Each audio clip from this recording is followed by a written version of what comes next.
Vibrate, vibrate higher. Hello there and welcome. I am going to explain an idea that every child should learn before they even go to school.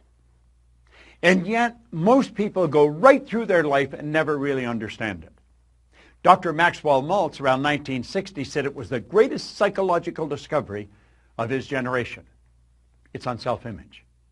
You see, you and I have an image of ourselves. It's how we see ourselves.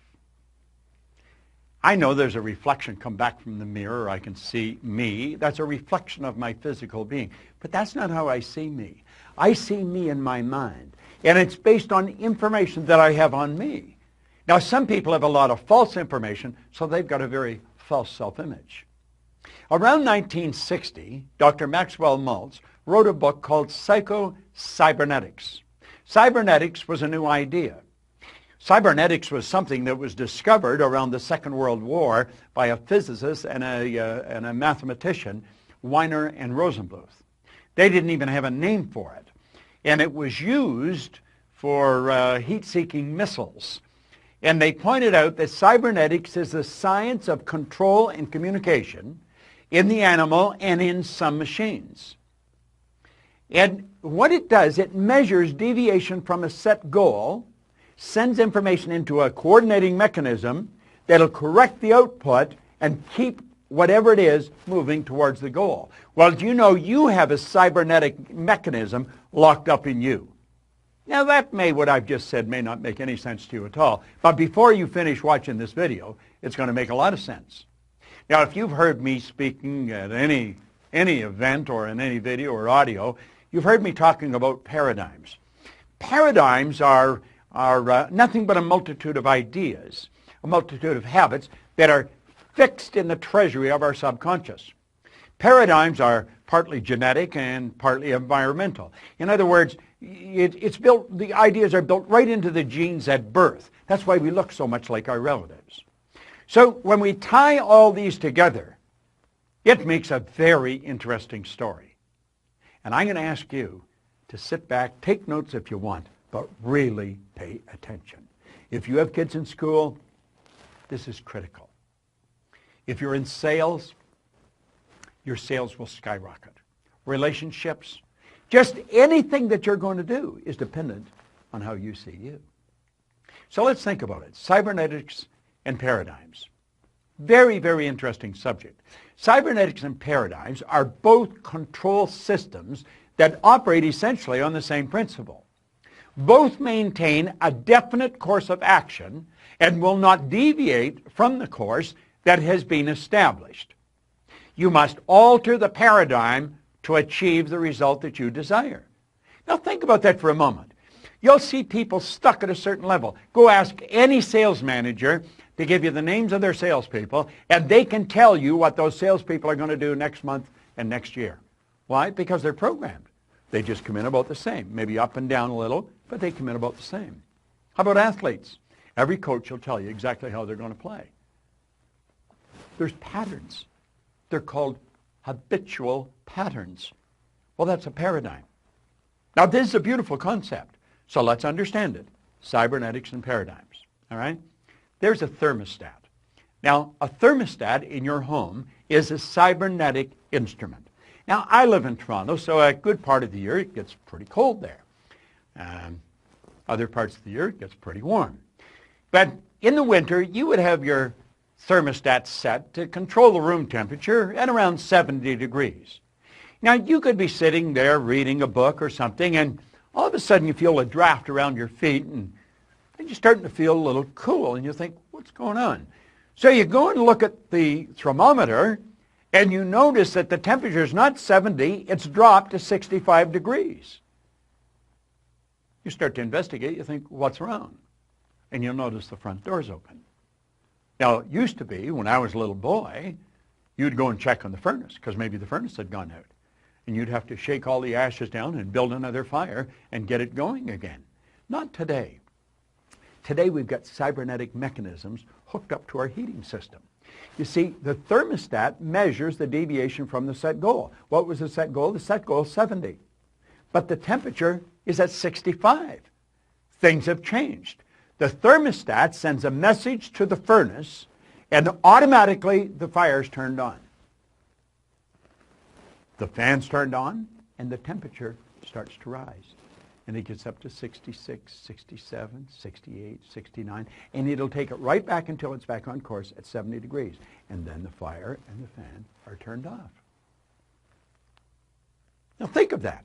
And it all happens automatically. That's a cybernetic mechanism.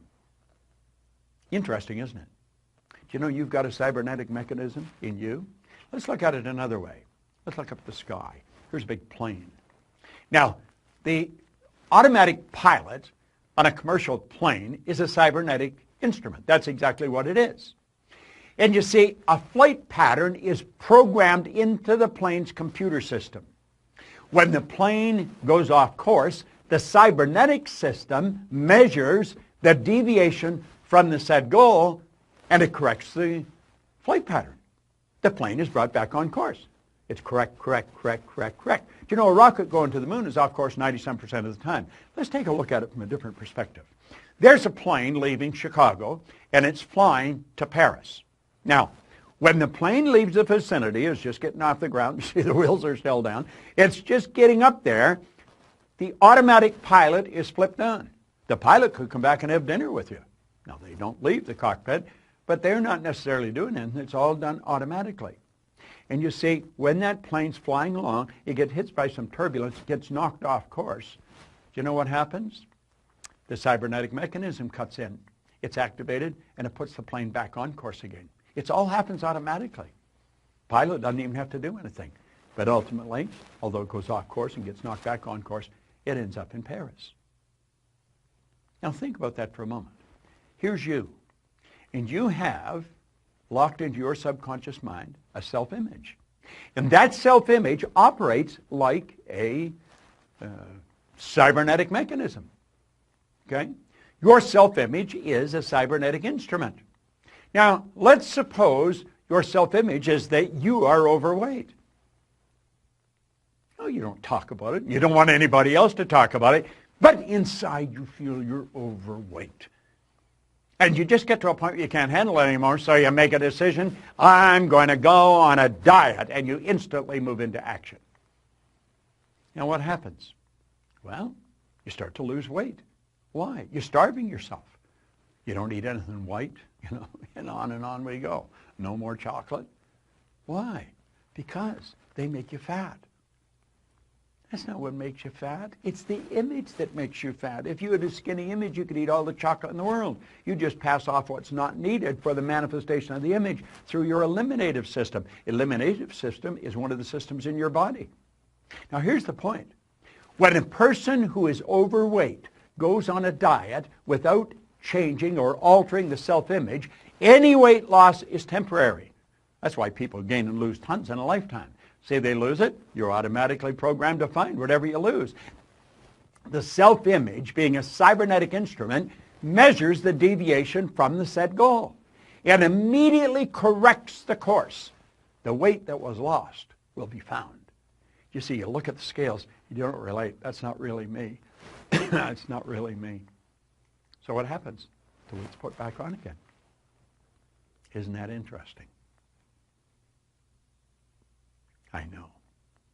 If you have a weight problem, you're saying, damn, I never knew that. Well, now you do know it. But you see, if you're going to change the weight, you've got to change the paradigm. That's what our company's all about. We help people change paradigms.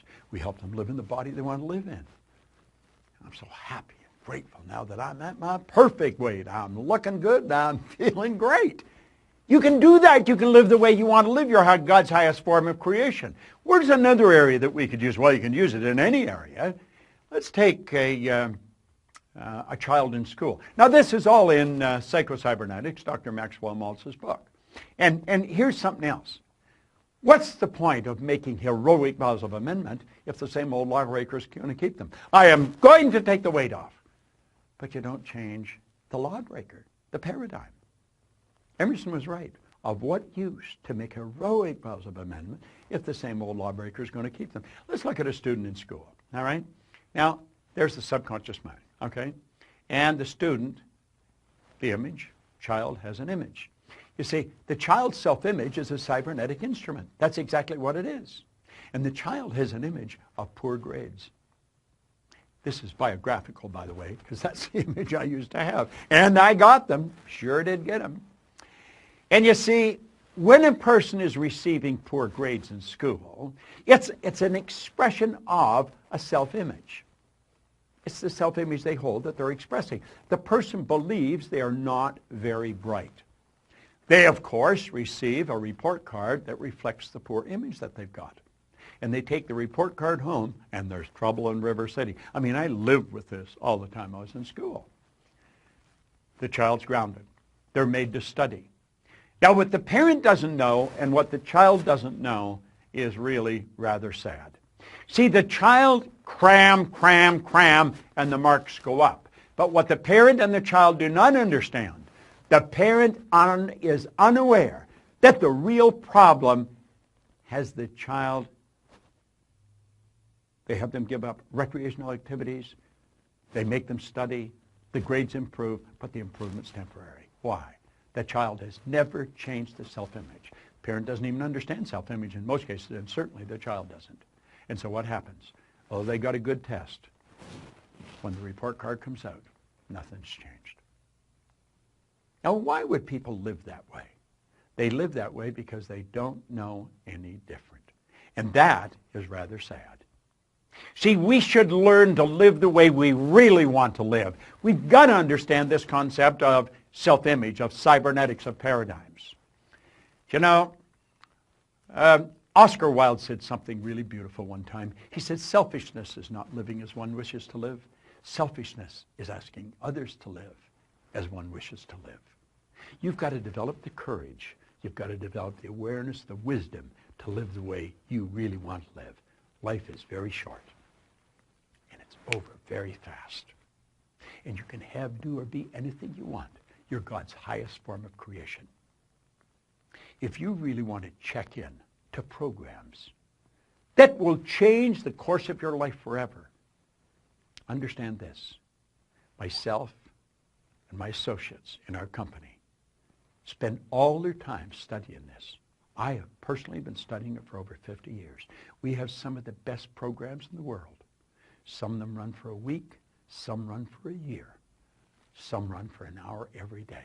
But I'll tell you this, they'll have you running in the direction that you want to go for the rest of your life. Leave us your information. Let us talk to you. And absolutely refuse to spend another day living the way someone else wants you to live, so that they're going to be happy with you. See, most people live the way they think other people think they should live. At the very best, that's got to be a bad trip. This is your life. Make it a phenomenal experience. This is Bob Proctor. Thank you.